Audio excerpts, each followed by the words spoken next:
So basically, this is like a continuation to the previous videos we have done earlier. So in that previous video, we were talking about what to do immediately after you cast your chart finish. Immediately you finish casting, you have casted all the system figures out.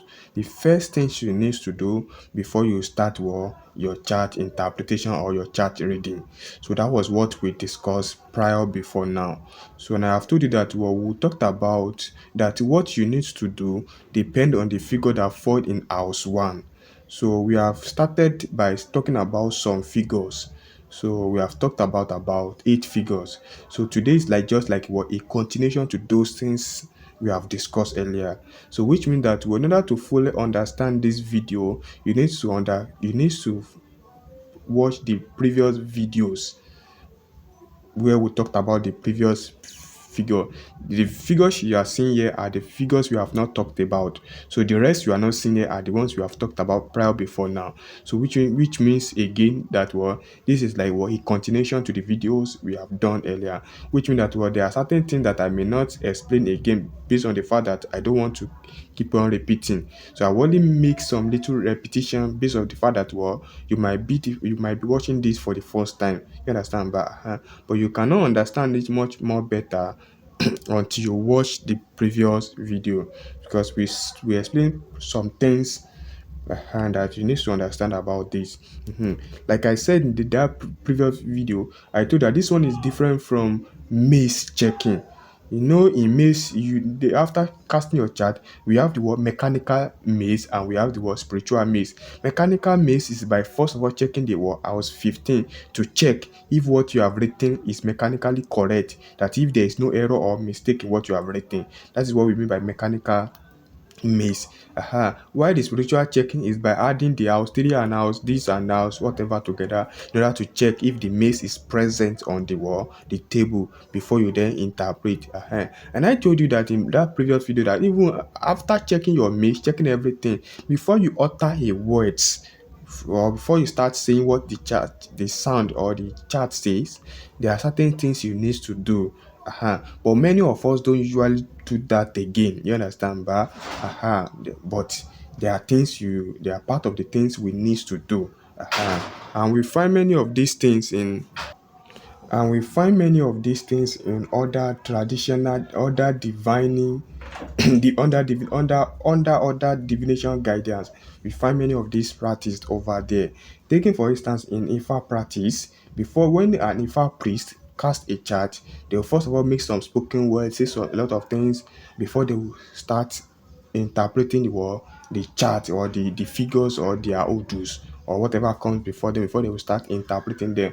So it is being practiced there. It is also being practiced by some geomancer as well, but the ways to which they practice it, some geomancer practice this is different. Some of them they will put some spiritual stuffs on their sound just because of one or two things. You understand? So it's also the same thing, but being practiced in a different way. So I just want to explain another ways to which those things can also be practiced as well. You understand? Which I've started explaining before now. This is like a continuation. Even this method I'm about to tell you, there are other ways of also doing this as well. And about at least once you know how to do one, you at least you have so this is just another way of doing it rather than just putting. Sometimes you find some people they will put some alligator pepper or they'll put some cat eyes on the divination tray before they will start and before on their this thing. So different way. If you don't want to do all those, there are different ways of doing. There are different way of achieving the same way. All will give you the same answer. And like I've said in the previous video, for the even if you don't do all these things that I'm about to say or that they are doing, that doesn't mean that your this thing will not be correct or not, or that you will get it wrong, or it doesn't have any implication on your rightness or wrongness. And sorry, it doesn't have anything to do with your rightness or the wrongness of your interpretation. It all depends on your skills and your knowledge about these things. You understand? But it has some spiritual implication on the life of the geomancer. You understand? Not on the rightness or the wrongness on the word, rightness or the wrongness of the chart you want to interpret. You understand? So if you like, you practice. If you don't like, it doesn't stop your this thing. But it is good you put them into practice But don't forget, if you see that some people are not doing this one that I'm telling you, that doesn't mean that they are not doing. They are doing it in another way around. Taking for example, all these things I'm explaining to you, I can do the same thing by performing another different action or performing another different thing. Do you understand? But for the fact that you don't follow, so but I'm telling you that, well, don't say because you don't see some people doing that doesn't mean that you should. They could be doing it with that in another way around. Just like I told you, that some people will not do all this one that I'm telling you. They will just put all this thing on their sound. They continue. But an Ifa priest will always follow the instruction. You understand? They always follow that. But when it comes to geomancy here, it is not everything people follow that, like, especially most of the geomancer you find out there, most of them just learn something sharp sharp from somewhere and continue their practice without learning the deep root of the whole stuff. Even the people that even among the people that learn the deep root of the whole stuff, none some of them did not go through the spiritual means. So they rather go through the what scientific means, because geomancy has the scientific part and that's a spiritual part. Scientific part is everything, is just do everything that go with common sense, everything pure, pure, pure. There's no problem. I getting it. Like this one I'm talking about, it's linked to some spiritual aspect. That's why I make it clear to you that even if you don't practice what I'm telling you, it doesn't affect the science aspect of it. It doesn't make your what you say or go wrong or bad. Do you understand? But that is not where we are going. It's a deep something. It's deeper than this. But now, uh like I told you earlier that in previous video I've explained how to go about, but this is just like a continuation to what you have explained earlier. So you probably need to watch that. I don't want to keep on repeating the same thing. So now let's continue. Now, like I told that if this figure, I may not be able to explain all of this figure as well today. Maybe I will just pick, maybe this four is what I will just explain. So maybe we'll conclude the rest in the next video. So if this figure is what you find in house one, because I told you that, well, it is house one that matters, that those some people use house two to do the same thing, but it depends, because this one is a public geomancy, so that is why we are using house one. So now, if this figure is what is found in house one, it says that it means that, well, before you interpret that chart, the geomancer needs to stand up first, to stand, maybe just for a little minute and sit before he starts saying anything before he or she starts saying anything you want to say from the chat. This one is just a simple something. So we just need you to stand up. It's just if you are sitting, stand up. But if you, of course, you cannot be casting geometry while standing. You have to sit. So it means that, well, if you are it says that, well, before you say anything from the chat, stand up first for a while and sit before you start. So let's move to the next one. Let's say it is this one is natural to carriage. This one is a natural to carriage, and it is fortuna minor in Latin. And in Ifa tradition, this one is called what is it called? Irosun. This one is called Irosun. It's called Irosun. So I think now this one is in Kisu in Eastern Geomancy, while in Western Geomancy or in Latin it is called Trisista, while in Ifa tradition it is called, what is this one called? Okana. Yeah, Okana. This one is Okana in Ifa tradition. So now, if it is this one that is found in house one, it is saying that, well, before you interpret the chart, talk to your parent, especially your mother. Tell that you should speak with your parent or your parent, especially your mother, before you interpret that chart. You speak with them, and you probably need to you possibly give them something. It could be anything you like, and if it is just you are in such a case that you don't have anything you could give them, just what is required of you is, well, speak with your mother, talk with your mother. That is what is required of you. But not just speak with your mother, you speak and give her something. But there are cases that you don't have money, you don't have what to give. But if you have, you just need to be sincere with yourself. This one is talking about sincerity. So you just give your mother something. That is what. But if you don't have, rather than not doing anything, just speak with her before you interpret that chat. But much better you give her something. I just need to emphasize that. But what of in a case whereby the mother is no longer alive? Maybe just such geometer doesn't have a mother or doesn't have a parent. So what will the person do? He's saying that, well, the geometer should speak with the master, the person that taught him the geometry. And if nobody taught you anything, maybe nobody taught you the geometry, maybe you learn it on yourself, just like the one you are maybe maybe you learn it, whatever. It's when you should give the person. That is one of the cases that usually happen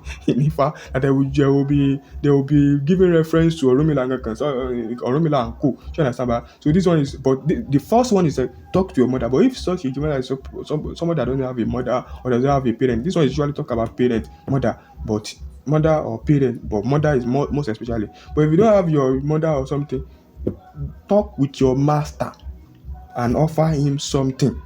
If you don't have anything to offer, it is much better you give the person something. You understand? Much better. But I'm just trying to explain that there are cases like, you may not have that thing you want to give. Then the next thing is, well, at least speak with your master before you interpret that child. But the best thing is to give. Now, let's say you don't have master. Maybe you so anybody that has taught you something valuable before. Master I'm talking about here is a person that taught you the Geomancy. But let's say you don't have a master, nobody taught you the Geomancy. Or Geomancy. Of give the person give anybody who have taught you something valuable, somebody that has taught you something you cherish, offer something to the person, give that person something, or you call the person or hear from the person or talk with the person. That is what this one is talking about, so that you can move on. Now this one is Umura. This one, Umura, is empty at Rubus, or you call it is Umura. Why in Ifa tradition is called, what is this one called? Ika. This one is Ika figure in Ifa tradition. Why in Latin? In Latin it is called Rubus. Yes, Rubus. Rubus. I wanted to spell it. So Rubus. Why in which one again? In Eastern Geomancy it is called what is it called? Usumura. So now, if this one is found in house one, it's saying that what the geomancer should first of all do sadako before he interpret the chart. That is what this one is saying. It says the geomancer needs to interpret that chart. So let's move on to this one. Next, this one is this one is Cauda Draconis. Why in Nifa it is called Gunda? Why in Latin it is called, what is it called in Latin? It's called Cauda Draconi. Okay, sorry. Why in Eastern Geomancy is called Utubatu Karaj? Yeah, Utubatu Karaj. So if this one is found in house one, it's saying that one. Many people usually interpret that. Many people usually say that when this one is found in house one, that chart should not be interpreted. It should be discarded. It is still valid, but there is another way around to this. If you want to insist that you want to interpret that chart, if this one is found as one, and you want to interpret that chart, check the current time you are and let that time pass. Let's say the current time is 9 o'clock, that or 9 something. Let's say the current time is 9 something or 9 o'clock. Let that time pass, maybe to 10. You understand? Maybe by 10 or 10 something. At least let that season or that time pass before you interpret that chart. That is what this one is talking about. If this one is found in house one, it's saying that, well, but normally it says that you don't interpret that chart. But people interpret Cauda Draconis. If it is found, people interpret it. Even myself. So you understand, but people usually interpret it. You understand, but another way around that this one is talking about is that, well, before you interpret that chart, if you number one, first thing is that, well, do interpret that chart. But if you want to insist, if you insist that you want to interpret that chart, wait till like let that particular hours, or if you don't know, because in those days, there was no accurate time. You understand, but what they normally do is that, well, let's say they are in morning, maybe the time the charge was carried was morning, they can wait till like afternoon. Let's say their time was afternoon, you can wait till like evening, so they will interchange. But since we are in a digital age where there is time, you can just check your time. If the time is around 9, you can just change. You can just wait that for that 9 to pass and wait for 10. If the time is around 8, just wait for 8 to pass. Then 9 will come. Then you start interpret that chart. Just leave an interval to let an interval to bypass before you interpret that chart. So I hope you understand everything that I've explained here. So we'll continue the rest at another time. So I hope you understand. So thank you very much for listening, for hearing me out. I really appreciate your time. So subscribe to my YouTube channel and share the video, because when you subscribe, it gives you quick access or notification when a video is posted. That's number. And when you share the video, you encourage me to do more. You understand? So encourage me by sharing the video so that I can always give you more update. Thank you very much. May God bless you. I really appreciate your time.